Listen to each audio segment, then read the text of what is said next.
Success,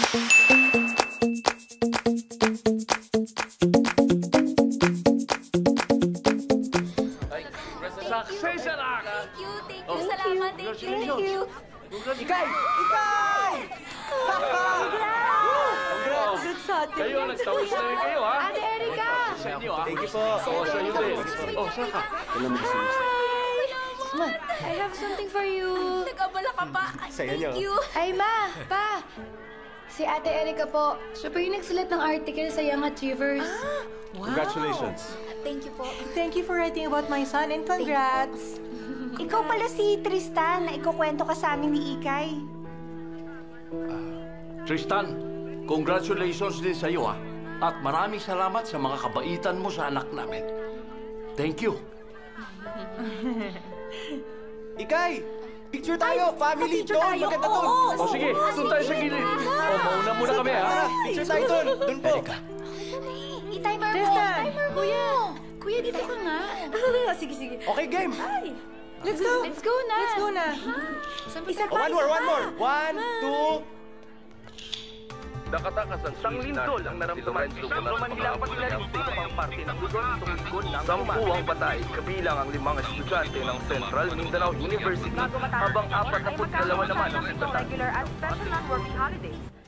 Ma'am, gusto ko sanang balikan yung typhoon victims na nakausap ni Pope. He was able to talk to 3 people.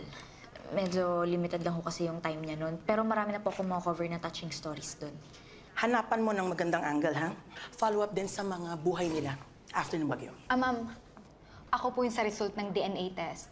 Kung yung leader nga ba ng terrorist group ang napatay ng Special Action Force. Meron din po akong nakuhang video footage kung paano napatay yung SAF. Nakakaawa sila. Ang daming napatay. Okay. Sige, let's do a full story on that. Erica, next episode na lang yun sa'yo, ha?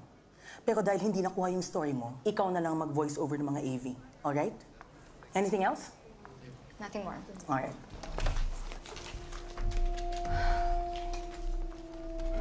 Erica. Look, you have good stories. Kaya lang, hindi strong yung pinipili mong topic. Hindi compelling. Dapat kasi compelling para hindi bumitaw yung audience. You've been here for what? 2 years? 3 po. Oh, see? By now, dapat regular ka nang nagsa-stand up or nagla-live. Baka maunahan ka pa ni Susie. Fresh grad lang yan. Push pa, ha? Yes, ma'am. Push pa po. Okay. Sige po. Push ba talaga? Ikay, yun talagang hanap eh. Kami nga sa drama gusto laging may sigawan, sampalan, agawan, kaliwaan. Dapat laging maingay para manalo sa kalabang show. Yun na nga eh. Lahat ganun. Lahat may shock value.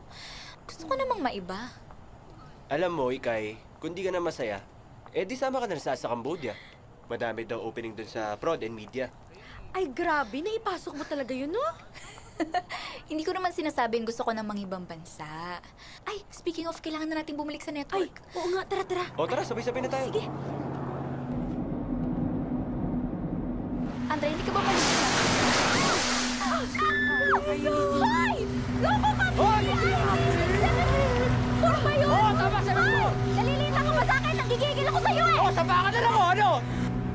Wait. May naputikan yata akong babae.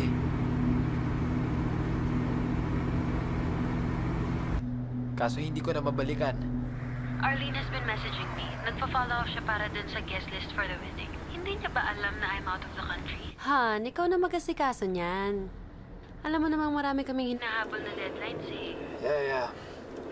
Ako na mag-aasikaso, don't worry. Okay? Pero kailan ka ba uuwi? Miss na kita. Ayan na naman siya.